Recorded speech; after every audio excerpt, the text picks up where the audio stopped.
देखो हम लोग क्या पढ़ेंगे, अभिव पढ़ेंगे। अभिव को क्या कहते हैं, मैट्रिक्स का क्या कहते हैं, मैट्रिक्स। जिसे ये कहने का मतलब है कि एम और एन संख्या लेंगे, क्या लेंगे, संख्या लेंगे। ये संख्या होंगी, एम और एन क्या होंगी, संख्या होंगी। ये वास्तविक हो सकता है और काल्पनिक हो सकता है। काल्पनिक संख्या में क्या आता है, देखो जिसमें आयोटा लग जाता है वो काल्पनिक संख्या हो। जैसे 3 प्लस आयोटा लिखे है ना, ये कैसी संख्या है, काल्पनिक संख्या है। और केवल 3 रहेगा तो क्या कहेंगे इसको, वास्तविक संख्या। क्या कहेंगे इसको, वास्तविक संख्या। समझ में है?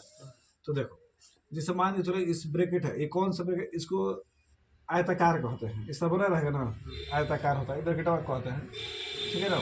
तो इस ब्रैकेट में A1 A2 A3 B1 B2 B3 C1 C2 और C3 ऐसे लिखा रहेगा, ठीक है ना। तो देखो इस वाले को स्तंभ कहते हैं, क्या कहते हैं इसको, स्तंभ कहते हैं। इस वाले को पंक्ति कहते हैं, क्या कहते हैं इसको। तो देखो एम गुणे एन लिखा है ना, तो कहने का मतलब है कि एम जो है, एम इस तरह होगा लाइन, जैसे 1 2 लिखे है ना इस तरह, ऐसे डैश करके यहाँ तक क्या होगा, एम, है ना। मतलब अभी कहाँ तक जाएगा, एम तक जाएगा, है ना, इस तरह से। ये जो होगा कहाँ तक जाएगा, एन तक जाएगा। तो ये पहला वाला क्या होता है, पंक्ति होता है, दूसरा क्या होता है, स्तंभ होता है ना।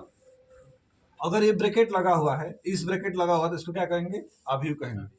अगर ऐसे ब्रैकेट लगा हुआ है, ध्यान सुनो, A B C E F G H I J ऐसे लिखा है, तो ये आपका अभिव नहीं है। ब्रैकेट ध्यान देना है, ब्रैकेट ये ऐसा होना चाहिए, है ना, बड़ा, सबसे बड़ा ब्रैकेट होना चाहिए। अगर ऐसा है तो ये आपका अभिव नहीं। दोनों समझ आ गया अंतर क्या है। ओके, ये जो लिखा गया है A1 A2 A3, इसको अवयव कहते हैं। क्या कहते हैं इसको, अवयव। अवयव ये सदस्य, एलिमेंट, अंग्रेजी में क्या कहते हैं इसको, एलिमेंट कहते हैं। क्या कहते हैं, माने सदस्य हैं, क्या है इसके, सदस्य होते हैं। क्या होते हैं आपके, सदस्य होते हैं। ये सब क्या है, सदस्य हैं। तो जितने हैं ये सब क्या कहलाएंगे, सदस्य कहलाएंगे। क्या कहलाएंगे, सदस्य कहलाएंगे, ठीक है ना। जैसे पूछ, जैसे मान के चलो एग्जाम्पल लिख रहा हूँ, 1 2 3 4, इसमें कौन कौन सदस्य हैं। अब ये कौन कौन से हैं, एक है, 2 है, 3 है और 4, ये क्या है आपके सदस्य हैं। इसमें कितना पंक्ति है, देखो बेहतर को लाइन बेहतर है, 2 गो, तो 2 गो पंक्ति है। पंक्ति कितना है, 2, और इस तरह कितना है, 2। तो इस तरह कॉलम को है, स्तंभ को होगा 2, और स्तंभ भी 2 गो बा, और पंक्ति भी तो 2 गुणे 2 का है। एक किस प्रकार का व्यू है, 2 गुणे 2 का व्यू है ना। अब देखो अगर तुमसे पूछा जाएगा कि इसका कोटि क्या होगा, क्या होगा, कोट पूछा जाएगा, क्या पूछा जाएगा आपका, अभी को कोट बताइए। तो ये बताना है, समझ के चलो A B C E F G। अच्छा बताओ पंक्ति को बेहतर बा,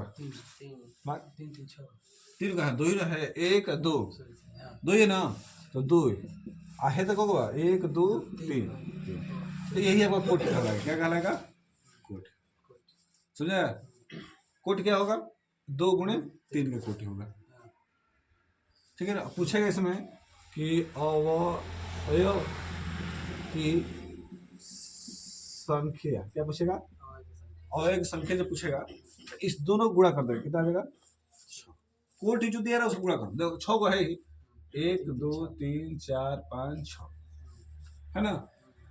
तो आपका एक क्लियर हो गया। अवयव संख्या पूछे क्या करेंगे, दोनों कोटि गुणा कर देंगे, एक ही लिंक होगा, 1 2 3 4 5 6 6 को, इतना क्लियर हुआ।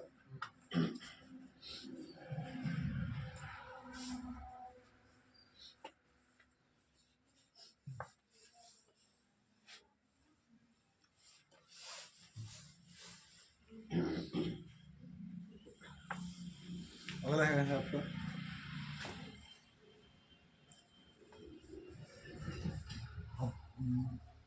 अभिव के प्रकार, क्या है, अभिव के प्रकार, ठीक है ना। पहला अभिव है आपका क्षैतिज अभिव, क्या है, क्षैतिज अभिव है। दूसरा है ऊर्ध्वाधर ऊर्ध्वाधर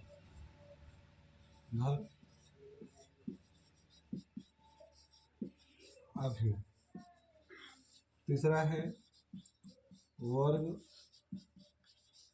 अभियोग, ठीक है। फिर है आपका है पंक्ति अभियोग। पांचवा है आपका स्तंभ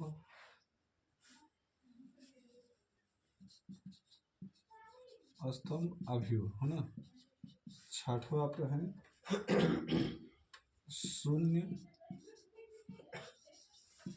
या रिक्त अभियोग, ठीक है। आठवां है इकाई या तत्समक अभियोग, ठीक है। फिर आपका है नौवा है आपका विकर्ण अभियोग, ठीक है।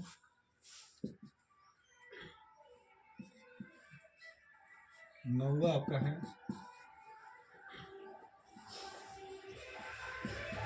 अदिश अभियोग, ठीक है। फिर है ऊपरी त्रिभुज अभियोग। 11 नंबर का है त्रिभुजीय होता है, त्रिभुज। फिर आपका है निम्न त्रिभुजीय अभियोग। वाले इतना बारे में देख लेते हैं।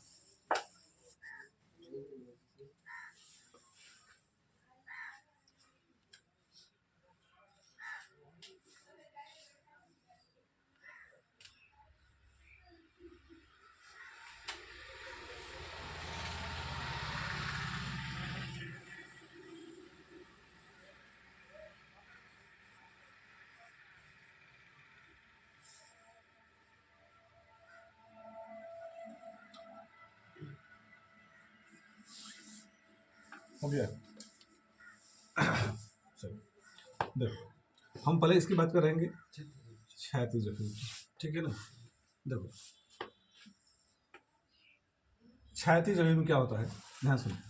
जैसे मान के चलो क्षैतिज समझा रहा हूँ, ठीक है ना। जैसे मान के चलो इसका लिखा गया 1 2 3 4 5 6 लिखे हैं। ये क्या आपका क्षैतिज अभियोग। देखो कैसे है क्षैतिज अभियोग, देखो ये वाला इसमें ना पंक्ति की संख्या क्या होगी, पंक्ति की संख्या कम होती है। देखो 1 2 है ना, लेकिन स्तंभ को 1 2 3 स्तंभ है और 2 पंक्ति है, तो इसका मैट 2 गुणे क्या आएगा 3 का आएगा। तो देखो अगर ऐसे लिखा रहेगा ज़्यादा तो क्या बोलेंगे क्षैतिज अभियोग। क्या कहते हैं इसको, क्षैतिज अभियोग। क्यों, इसमें पंक्ति की संख्या कम होगी और स्तंभ की संख्या क्या होगी ज़्यादा होगी, इसे क्या कहेंगे क्षैतिज अभियोग। समझ में आ गया। करने का मतलब है, अब देखो अब ये वाला है कौन सा है ऊर्ध्वाधर। देखो 1 2 3 4 5 6। अब इसमें क्या होगा 3 गुणे 2 का होगा। अब इसमें क्या होगा स्तंभ की संख्या क्या होगी कि कम होगी, नहीं बता रहा कम होती है। अब देखो कैसे कम होता है। यहाँ पर 1 2 ही स्तंभ है ना, कलम को है स्तंभ पंक्ति को 1 2 3 बनो, तो पंक्ति ढेर बा, पंक्ति इसमें क्या है ज्यादा है। तो 1 2 3 पंक्ति है और स्तंभ की संख्या क्या है, अरे इधर खामा को बता दूगो ही खामा बा, तो खामा की संख्या कम है कि नहीं है, कम है ना है। तो जो पंक्ति इधर बा हेकरा में को बा दूगो बा, खामा को बा, माने इसमें स्तंभ की संख्या ज्यादा है और इसमें स्तंभ की संख्या कम है। इसमें पंक्ति की संख्या कम है और इसमें पंक्ति की संख्या क्या है ज्यादा है। तो देखो अगर ऐसे सीधा लिखा रहेगा तो इसको ऊर्ध्वाधर कहेंगे, अगर ऐसे ज्यादा रहेगा तो क्या कहेंगे क्षैतिज कहते हैं। क्या कहते हैं उसको क्षैतिज कहते हैं, ठीक है। दोनों क्लियर हो गया। अब देखो वर्ग अभियोग क्या होगा, इसमें दोनों बराबर होगा, पंक्ति भी बराबर होगा और स्तंभ भी बराबर होगा। वर्ग में क्या होता है? 1 2 3 4। देखो को पंक्ति बा, वर्ग भी समझा रहा हूँ, वर्ग वाला है। बताइए, दूगो देखो, दूगो हेतर बा, दूगो हेतर बा, 2 गुणे 2 का होगा, है ना? इसको वर्ग अभी कहेंगे, क्या कहेंगे इसको? वर्ग अभी समझ आ रहा है? दोनों बराबर चाहिए, पंक्ति भी और स्तंभ भी, ठीक है ना? अगर ये भी देख लो, 1 2 3 4 5 6 7 8 9, है ना? देखो 1 2 3 हेतर बा, 1 2 3, तो 3 गुणे 3 का है ना, हई दोनों बराबर रही, तेरे को वर्ग अभी कहता है। क्लियर हो गया? फिर आपका है पंक्ति अभिव्यक्ति। अब पंक्ति अभिव्यक्ति क्या होगा? केवल एक ही लाइन में रहेगा, ए बी सी, एक ही में रहेगा, इसको क्या कहेंगे? पंक्ति। स्तंभ में है ए बी सी, सीधा सीधे रहेगा। इसमें ए क्या है? 1 2 1 है ना, 1 गुणे 3 का है, और कितना है? 3 गुणे 1 का। तो देखो, अगर 1 गुणे 3 होगा तो उसको क्या कहेंगे हम लोग? पंक्ति अभिव्यक्ति। अगर क्या होगा? 3 गुणे 1 का होगा तो क्या कहेंगे? मैंने वो खाली सीधा होगा तो उसको स्तंभ कहेंगे। अगर ऐसे होगा केवल क्या कहेंगे उसको? रिक्त अभिव्यक्ति में क्या होता है? देखो सब शून्य होगा, रिक्त अभिव्यक्ति क्या होगा? सब शून्य होगा, उसे क्या कहते हैं? रिक्त। मतलब जितना भी एलिमेंट रहेगा सब क्या रहेगा? जीरो। मानो किसी को हल करने पर अगर जीरो आ गया तो उसको क्या बोलेंगे? रिक्त अभिव्यक्ति। क्या बोलेंगे उसको? रिक्त अभिव्यक्ति। उसके बाद क्या आपका तत्समक वाला है, ठीक है ना? देखो 1 0 पहले 2 अंक का, पहले 2 का है 0 1 ये भी क्या है? रिक्त अभिव्यक्ति। क्या है? इकाई या तत्समक अभिव्यक्ति कहते हैं। क्या कहते हैं इसको? इकाई या तत्समक अभिव्यक्ति कहते हैं, ठीक है ना? अब देखो 1 0 0 0 1 0 0 0 1, ये भी आपका क्या है? तत्समक या रिक्त अभिव्यक्ति। इसको आई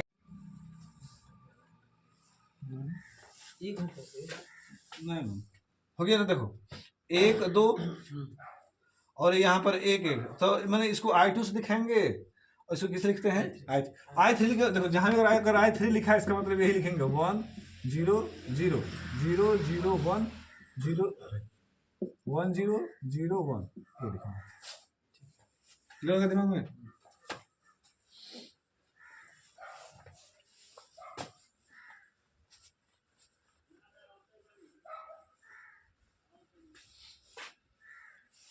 अब क्या बचे हमारे पास?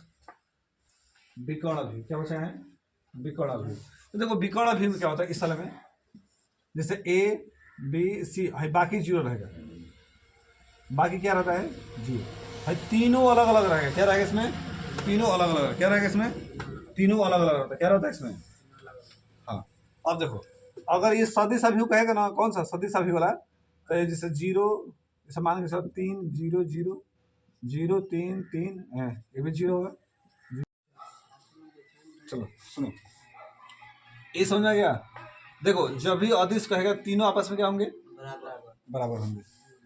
तीनों क्या होंगे? आपस में बराबर होंगे, ठीक है ना?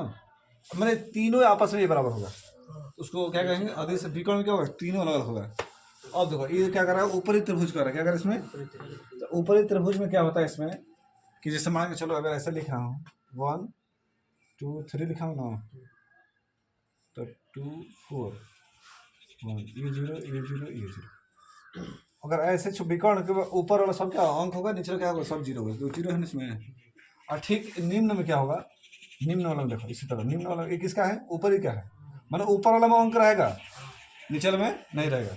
अब इसमें क्या होगा? 1 0 0 है ना, 2 0 3 4 5, ऊपर वाले में रहेगा, नीचे वाला। हाँ, इसमें क्या होगा? नीचे वाला में अंक रहेगा, ऊपर वाला में क्या रहेगा? सब नहीं रहेगा। समझ में आ गया? बीच से ले लेंगे, उसके बाद आपका ये हो जाएगा यहाँ पर, ठीक है ना? इसको नोट कर ना, वो नहीं किया कर ले।